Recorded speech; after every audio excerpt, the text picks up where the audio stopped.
Olá, eu sou a Tainara Leskizinski, eu sou formada em português e inglês, sou mestra em estudos literários, especialista em literatura brasileira e literatura contemporânea e atualmente eu faço doutorado também na área de literatura na Universidade Federal do Paraná. E o vídeo de hoje faz parte de uma série de vídeos que irá ao ar aqui no canal sobre o gênero conto. E o intuito dessa série é justamente trazer textos teóricos escritos por grandes estudiosos que se dedicaram a estudar os contos. Mas, é claro, eu vou buscar trazer de forma muito resumida, muito didática, então além de simplesmente vir até aqui contar para vocês o que cada texto fala, eu tentarei explicar detalhadamente, porque eu sei que muitas vezes esses textos teóricos têm certa dificuldade. É claro, pode ser que essa série de vídeos sirva mais ao público da área de letras, sobretudo aos estudantes de graduação que estão iniciando a sua carreira. Porém, eu ouso dizer que também podem ser muito úteis para leitores comuns que têm interesse pela leitura de contos e também pela literatura de forma geral. Eu espero que vocês gostem do vídeo e se esse assunto te interessa, já curta, já comente aqui pra mim quais textos você gostaria de ver aqui no canal. Também se inscreva e ative as notificações que aí sempre que eu postar um vídeo novo, você será avisado. Ademais, também deixarei o link dessa playlist sobre teoria do conto aqui na descrição e no primeiro comentário fixado. E sem mais enrolações, começaremos, portanto, hoje falando do Ricardo Piglia e o seu artigo Teses sobre o conto. Ricardo Emílio Renzi Piglia, popularmente conhecido como Ricardo Piglia, nasceu na Argentina no ano de 1941 e faleceu recentemente em 2017. O Ricardo Piglia, ele é um dos maiores nomes da contemporaneidade no que condiz à literatura. Ele escreveu tanto contos como romances e ainda ensaios.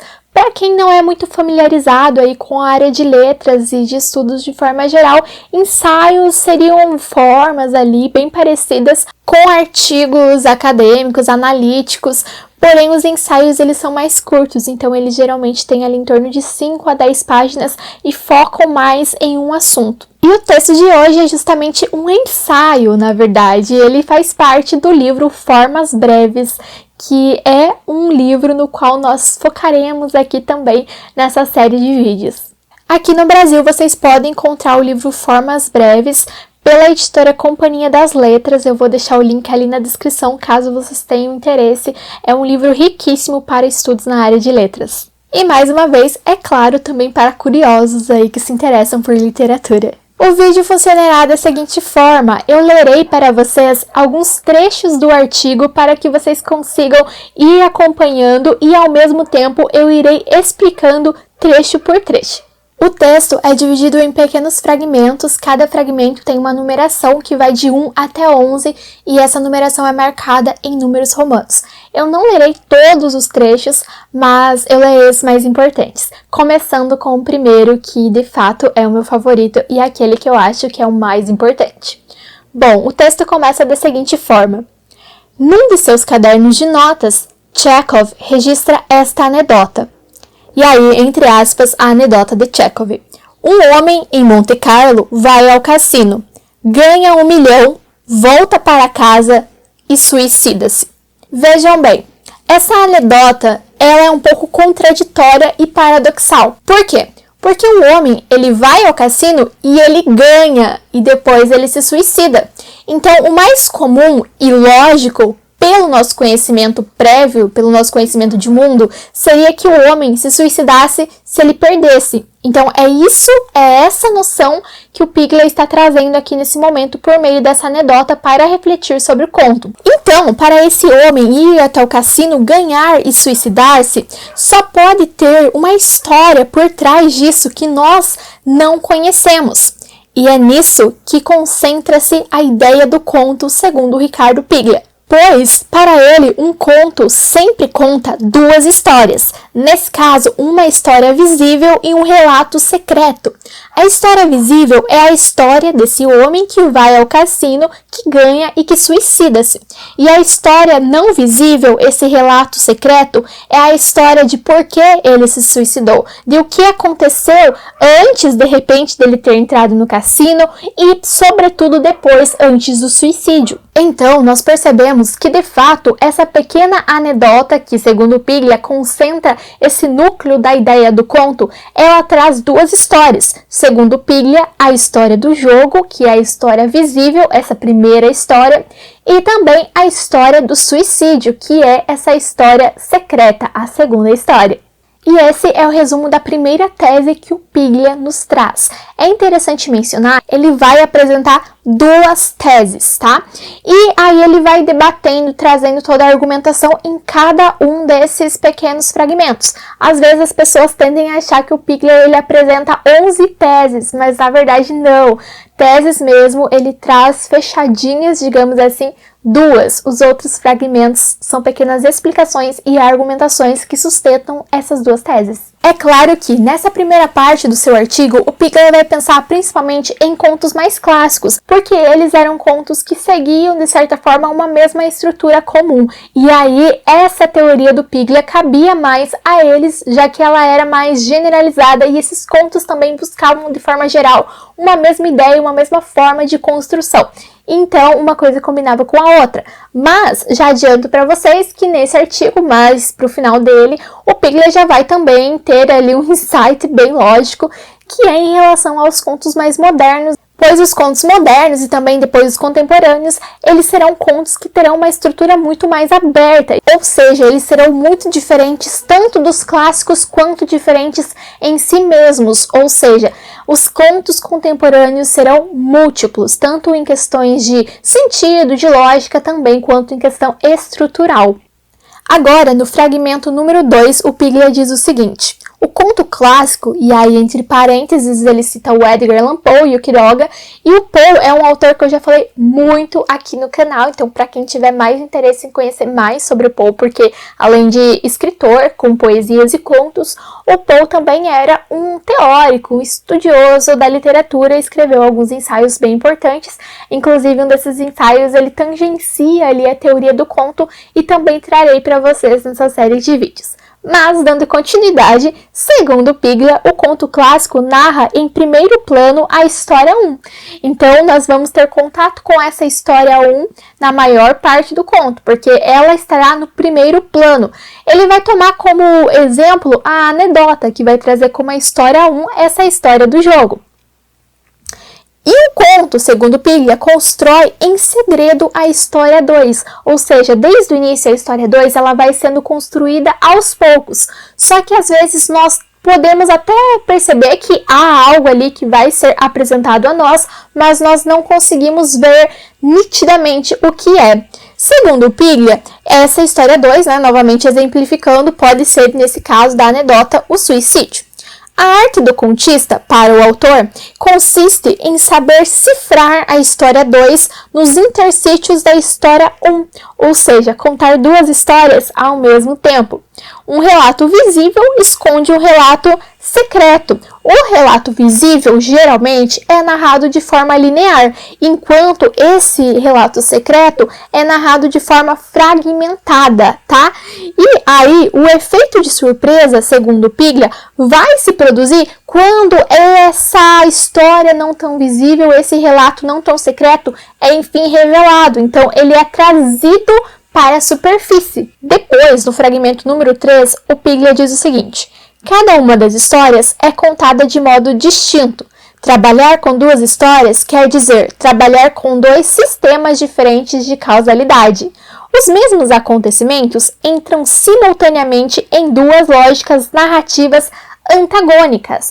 Como assim? Bom, basicamente, os elementos que vão aparecer na história, eles serão os mesmos para a história 1 e para a história 2. Só que na história 1, esses elementos terão um significado e na história 2, outro. E geralmente, o elemento que vai ter o seu significado mais verdadeiro, digamos assim, é o da história 2. Porque na história 1, a história vai nos contar o visível, então aquilo que nós podemos ver. E a história 2 vai nos trazer a explicação do porquê, do motivo, de fato, daquelas situações, acontecimentos, elementos e tudo mais. Portanto, os elementos essenciais de um conto, eles têm dupla função e são empregados de maneira diferente em cada uma das histórias. Os pontos de intersecção são o fundamento da construção. Em uma aula sobre o conto, eu dei um exemplo para os alunos. É claro, nós trabalhamos com um texto literário também antes, que foi o conto A Pata do Macaco, que já está disponível aqui um audiobook dele, um podcast, no qual eu leio o conto A Pata do Macaco, para quem tiver interesse, é um conto de terror. E aí nós trabalhamos previamente com A Pata do Macaco e depois com esse ensaio tese sobre o conto do Piglia, para que nós pudéssemos ver de maneira mais clara, mais palpável, como essas ideias teóricas do Piglia, elas podem ser vistas e analisadas dentro do conto. Então nós percebemos que o conto A Pata do Macaco, ele tinha o mesmo acontecimento que às vezes para a história 1 parecia que fosse apenas uma coincidência, algo banal, algo assim não tão importante, mas para a história número 2 isso fazia total diferença. Então, por exemplo, um dos personagens da história do conto, ele pegava um objeto mágico e ele achou que quando ele pegou esse objeto mágico, esse objeto ele piscou, se mexeu. Na história 1, isso dá a entender que é apenas uma impressão e passa como uma situação banal, cotidiana, uma impressão de que o objeto se mexeu, algo bobo. E aí, na história 2, isso é fundamental para mostrar que aquele objeto era, de fato, sobrenatural. E esse acontecimento, ele é um acontecimento muito importante na história 2. Então, é muito legal como a história 1 e a história 2 são contadas ao mesmo tempo, segundo Piglia, e elas têm os mesmos acontecimentos, mas cada uma analisa e considera esses acontecimentos de forma diferente. Portanto, aí entra a explicação do Piglia de que os principais elementos do conto, eles terão uma dupla função, porque ele vai atender tanto a história 1 quanto a história 2. Depois, o Piglia vai dar vários exemplos mostrando esses exemplos dentro do conto A Morte e a Bússola, um conto considerado aí como pertencente ou aproximado do gênero literário policial, que é um conto do Jorge Luis Borges. E aí o Piglia vai mostrar como um elemento que era banal em uma história, ele aparece fortemente na outra. Claro, essas duas histórias presentes no mesmo conto. Então, o Piglia vai falar basicamente que o que é supérfluo numa história é elementar, essencial na outra. E é justamente por isso que acontece um paradoxo, porque essas duas histórias seguem lógicas diferentes, cada uma vai seguir uma lógica que geralmente se posiciona de contrário à outra. O próximo fragmento do texto teórico é o fragmento número 5, e é nesse fragmento que estará a segunda tese sobre o conto. Vou ler ele aqui para vocês que vocês possam entender melhor e já vamos comentar também sobre ele. O conto é um relato que encerra um relato secreto. Não se trata de um sentido oculto que dependa da interpretação. O enigma não é outra coisa senão uma história contada de um modo enigmático. Ou seja, basicamente, para o Piglia, o conto vai se constituir justamente nessa virada do relato secreto. Para o Piglia, a estrutura do conto, ela é construída para o momento em que o relato secreto virá para a superfície do conto. Então, talvez o relato secreto tenha de fato mais importância que a história 1. De forma mais palpável, nós poderíamos pensar naquela anedota do Chekhov, pensando no seguinte caso: o motivo do suicídio, como o homem se suicidou, deve talvez ser bem mais importante do que essa história visível que nós tomamos conhecimento de que ele foi jogar e ganhou 1 milhão e depois se suicidou. E é também interessante essa forma que o Piglia reflete sobre o enigma, porque o que ele quer dizer é que essa história 2, ela não é trazida do nada, do além. Essa história 2, ela está presente no conto desde o início. Então isso é algo muito importante de ser destacado, porque isso quer dizer que a resposta do questionamento do conto está no conto, desde quando esse questionamento surge. A estratégia do relato é posta a serviço dessa narração cifrada, ou seja, a estratégia seguida pelo conto, ela vai ser toda pautada na ideia de que em algum momento esse relato secreto será trazido à tona. Como contar uma história enquanto se conta outra? Essa pergunta sintetiza a ideia do conto para o Ricardo Piglia. O contista deve saber como ele contará uma história contando ao mesmo tempo outra e, sobretudo, ele tem que saber fazer muito bem essa virada, do modo quando a história 2 ela vai, de certa forma, subir e vai tomar o espaço dessa história 1. Portanto, o Piglia diz que a sua segunda tese é a seguinte: a história secreta é a chave da forma do conto e de suas variantes. Depois, o Ricardo Piglia vai comentar sobre o conto moderno, dizendo que talvez essas ideias dele não vão caber 100% nesses contos. Ele cita como exemplo do conto moderno o próprio Chekhov, da anedota, a Catherine Mansfield, Sherwood Anderson e Joyce de Dublinenses. Para ele, esses contistas, eles abandonam o final surpreendente e a estrutura fechada. Então, às vezes, esse final vai ficar, de certa forma, como um final aberto. Então, na literatura, nós falamos muito de final fechado e final aberto. Final fechado é aquele final no qual tudo é muito bem explicadinho e o leitor não fica com dúvidas. E final aberto é aquele final no qual nós não temos todas as nossas dúvidas saciadas e muitas perguntas e questionamentos ficam, de fato, sem resposta. Então, para ele, no conto moderno, essa história 2, ela está presente, mas ela é contada de uma forma mais subjetiva, mais elusiva.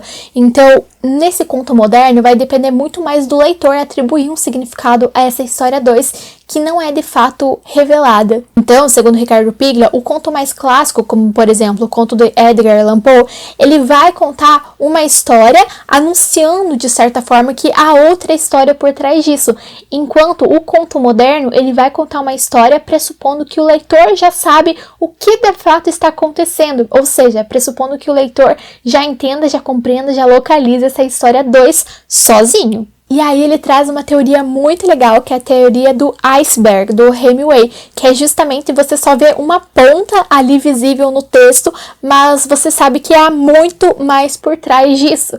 Então, justamente aquela imagem do iceberg que é gigantesco, mas que nós só vemos um pedacinho dele. A não ser que nós, de fato, mergulhemos nesse mar de possibilidades. Então, a maior parte da história, ela não é dita, segundo essas ideias do Piglia para o conto moderno. Tudo fica ali no campo do subentendido, da alusão. E depois, nesse final desse artigo do Piglia, ele vai fazer algo que eu acho muito legal. Ele vai imaginar como cada autor clássico teria contado, desenvolvido essa história da anedota. Então, novamente, ele pega essa anedota do Chekhov e imagina que, por exemplo, Hemingway teria enchido de detalhes, mas nunca teria de fato revelado cada um deles. Então, ele contaria toda a história com uma alusão de que há muito mais por baixo disso, mas não traria para o leitor o que há de fato por baixo da história. Por outro lado, ele cita, por exemplo, o Kafka, que é um autor aí bem conhecido pelo seu livro A Metamorfose, que já começa da seguinte forma: Gregor Samsa acorda em um dia em um corpo monstruoso. Então, esse corpo monstruoso, que se assemelha de um inseto, do Gregor Samsa, ele é narrado como se fosse algo banal, algo comum. Então, do nada, você acorda assim com o seu corpo totalmente transformado e tudo bem, é uma rotina. Então, segundo o Ricardo Piglia, basicamente, o Kafka iria narrar toda essa história do suicídio, essa história número 2, no caso, como se fosse algo comum. Ou seja, ele iria eliminar aquela tensão, aquela hesitação que é posta anteriormente a essa revelação da história 2, do relato secreto. Depois ele fala também do Borges, que eu até comentei quando eu ministrei uma aula sobre o conto, que o Borges ele tem uma maneira muito complexa de construir o conto, porque ele pressupõe que o leitor ele já tem conhecimentos de diversas áreas. Então, o Borges ele pressupõe que ele tem um leitor ideal, porque esse leitor do Borges, pelo menos para entender o conto A Morte e a Bússola, que é o conto em foco aqui trazido pelo Piglia, esse leitor ele tem que ter conhecimento histórico, geográfico, ele tem que ter uma interpretação muito boa. Então, o Borges ele pressupõe que o leitor tem um conhecimento de mundo muito forte, tem uma bagagem prévia ali bem alta. E assim o Piglia vai falando de como cada um desses autores provavelmente desenvolveria